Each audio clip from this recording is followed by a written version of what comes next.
Greetings, dear ones. I am Kryon of Magnetic Service. We are next to the Sphinx.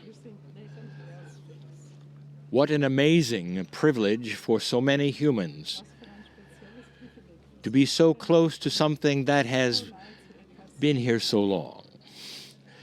And that's one of the things I wish to speak of. Literally, many here are able to touch it. We are in its shadow. And there is so much mystery here for some. First thing we would do, dear human being, and I am cautioned to do the same, is to not just get permission from the ancients, but to honor them and thank them that this survived. Buried many times over history with civilizations, it is here for you to see yet again. And with the ancients' permission, we will speak to the Sphinx. But before we do, I return to one of the channels I gave you just recently. And it had to do with this object. And now I ask you, since you're sitting next to it, is it possible that there was a moat around it and there was water? Perhaps not through its ages, but at one period in time. Can you see it in color? Can you see the trees and the beauty and the green that covered the area? Dear ones, you're sitting in the moat. The mystery has always been, how old is it? I said before in a channeling that it is older than you think. Could it be that it was pre-Egyptian? We brought this up in the first channeling over a week ago. And we said there were civilizations before civilizations. We said that the evidence will start showing itself. We talked about that which they've discovered in the Indus Valley and in Turkey. That indeed there were civilizations in this area and beyond. Is it possible that this Sphinx was built before anyone thought things of this nature were built? Now, we speak of the precession of the equinoxes. This is the wobble of the earth. The ancients all over the planet saw this. You might ask, well, how could they see something so subtle? And the answer is always the same. The sky is what they had to look at.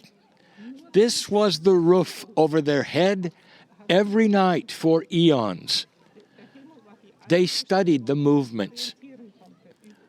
The scientists of the day would track them, even without telescopes.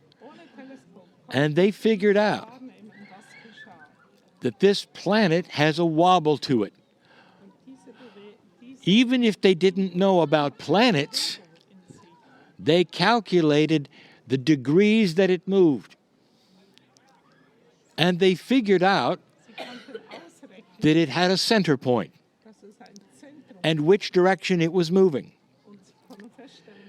The center point of the precession of the equinoxes has just occurred in 2012. Like so many other measurements, there are significances in the half-life of them.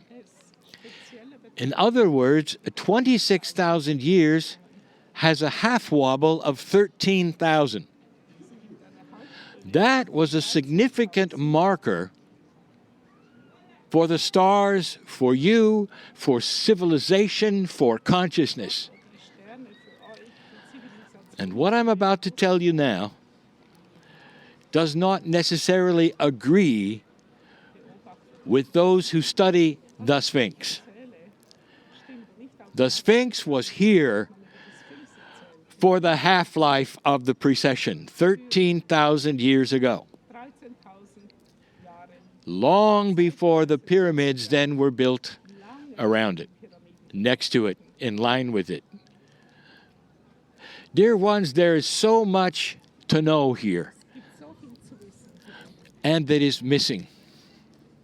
Where might that be? Where would the knowledge be?